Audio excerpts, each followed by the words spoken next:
and sightings with Ryan. So, hey, we still got a lot of things to cover. So we'll be back in about 4 minutes. You're listening to Gary and James on Night Dreams Talk Radio After Dark.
Do you have a paranormal story you want to share on Night Dreams Talk Radio? You could be a guest. Email us at nightdreamstalkradio@gmail.com. You can advertise your business on Night Dreams Talk Radio, and you will be heard worldwide. Why not contact us at nightdreamstalkradio@gmail.com. From our compound, from the West Coast to the East Coast to worldwide, both on the internet and terrestrial radio, you're listening to Gary Anderson on Night Dreams Talk Radio After Dark. And here I am, and we got Irena Scott on the line. Hey, Irena, how you doing? Just a minute. I have to turn off my sound just a second. Yeah. James, I think she's been listening to us. Yep, I think you're right. Sorry. Oh, that's no problem. You know what? I bet you were listening to our interview with Calvin. That's what I was doing. Oh, yeah. He is such a nice person. Yeah, he certainly is. Well, tonight we got more information. You know, he's been on the show. This is his fourth time. We got more information tonight than we ever did. And it filled in a lot of holes. And I didn't even know that you were a witness to something that happened with his abduction. You know, first, let's find out about you. And then I got to ask you, what did you see with his abduction? I wasn't a witness, but I interviewed a number of people who were there at that time and saw UFOs. For example, Mrs. Blair that he mentioned. interesting. But now let's find out about you. Who are you? What is your past? What did you do, and what got you involved with UFOs? What got me involved? Oh, yeah. My sister and I had some sightings or experiences starting when we were really young kids, and before we ever heard of UFOs. And then we had more, and that got me interested eventually. It was a long time before we would talk about it, but Calvin, we didn't go talking about it at first. Well, how old were you when you had your first sighting of a UFO, or, how old a kid were you? I think I was about 6, and I think my sister was about 4, and it was years before we ever heard of UFOs. And even when we did hear of UFOs, it was many, many years before we figured out that might have had something to do with UFOs.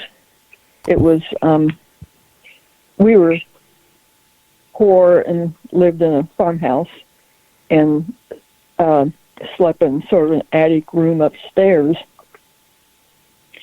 And you want to hear our first adventure? Well, I do. Yes, that's the whole point. I want to know. Okay, here you are, 6 years old. Your sister's like 4 years old. You see something that's strange like that. How did you respond? Did you go running to your mom and dad saying, "Hey, look, I don't know what this is," or what happened? Well, we were in beds on opposite sides of the room, and it was night, and it was a clear night. We remember that because we remember the whole thing pretty distinctively, even though we were young. I just woke up. It was dark, and there was something flying around the room. And I couldn't imagine what it was. It didn't look, it wasn't a firefly or anything like that we'd seen before. It looked like a piece of metal. And it was interesting, and so I kept watching it, and it flew around the room. And after a while, I realized that it didn't bump into anything. That if it came to a wall, it would turn before it got to the wall, and so on. And so, there was furniture in the room. And so we were both young, but and we didn't talk. I thought she was asleep, and so we didn't talk to each other. But I knew there was something pretty abnormal about it because it was dark, but I knew where the furniture was in the room, and I knew that this thing, whatever it was, seemed to, like it could see or something, like it knew where things were, and it avoided things. And it came kind of close to both of us, and it was just sort of making a browsing motion, and just like something looking around or something, if you want to be subjective. But we didn't, I had no idea what it was. It looked like it was small, and it looked like a piece of metal. It was burning like real hot iron or something. And so I watched it, and after a while, it went to the south end of the room, and it flipped the ceiling. But it didn't hit the ceiling. It didn't hit any of the walls or anything. It just turned before it got to the ceiling, and it flew across the ceiling, and it was an attic room, so the walls slanted upwards. And then there was about 3 feet of space between them and the top, and a chandelier.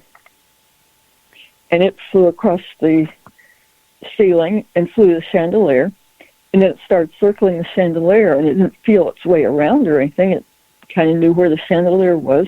It circled it between the chandelier and the walls. It circled and circled, and then it just made a perfect spiral right down under the chandelier. The spiral got smaller. It was just kind of geometric, and then I don't know what it did. My sister didn't see it do anything, and I thought it made a noise or something. And we both just became terrified all of a sudden. And that was the first time I knew she saw something, and started running out of the room. And we were so terrified, we bumped into each other at the stair steps and just tumbled down the stairs and opened the door and just went shrieking to our parents. And they didn't believe us. And so that's what happened. So, okay, now this happened when you were 6 and she was 4. Now, did you have any other? How old were you when you had the next encounter, and what was that like? The next one was, I don't know how old I was.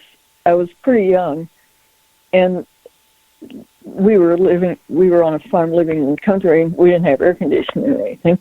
And so I was sleeping outside, and we had this big rock porch, and I was sleeping on the porch. And I woke up and looked north, and I saw this thing. It looked like a big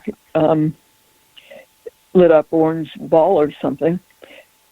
We were under, you could see airplanes where we were, and it was about the apparent size of an airplane, and it started coming, and when it got right over us, right over me, I was absolutely terrified, and all the dogs in the neighborhood suddenly started barking, and then our dog was fastened in the kitchen where it couldn't have possibly seen anything. It just started jumping around like it was scared or something. I don't know why. And then it flew on over, and I was just terrified, but I was also afraid of my parents.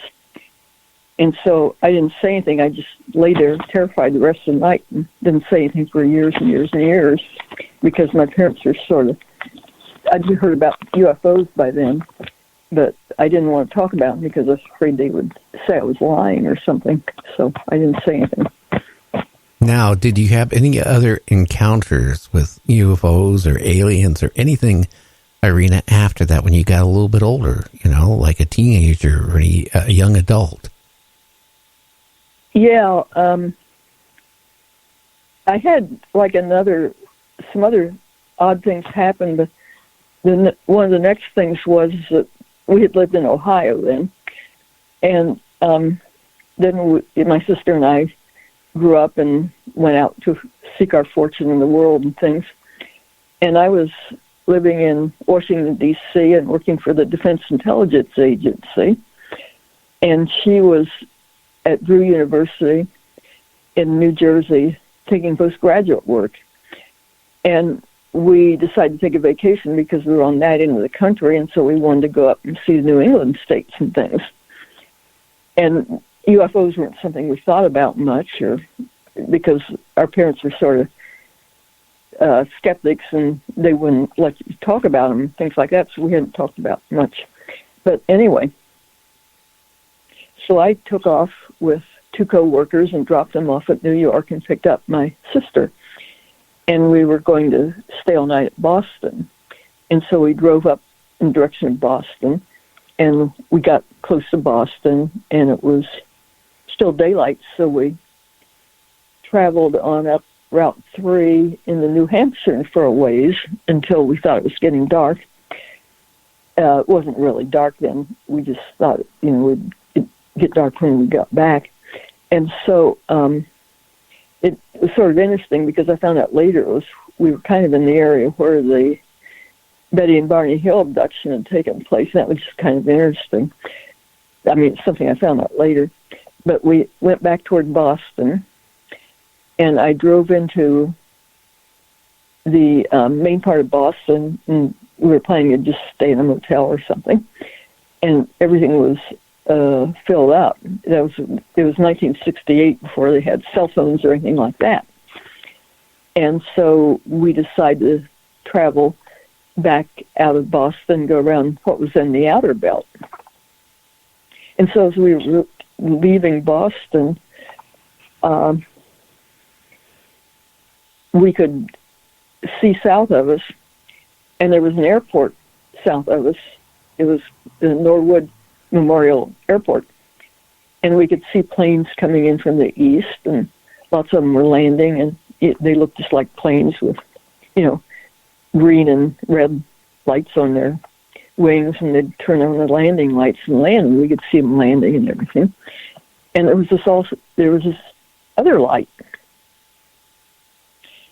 and it was just pure white, and it was blinking.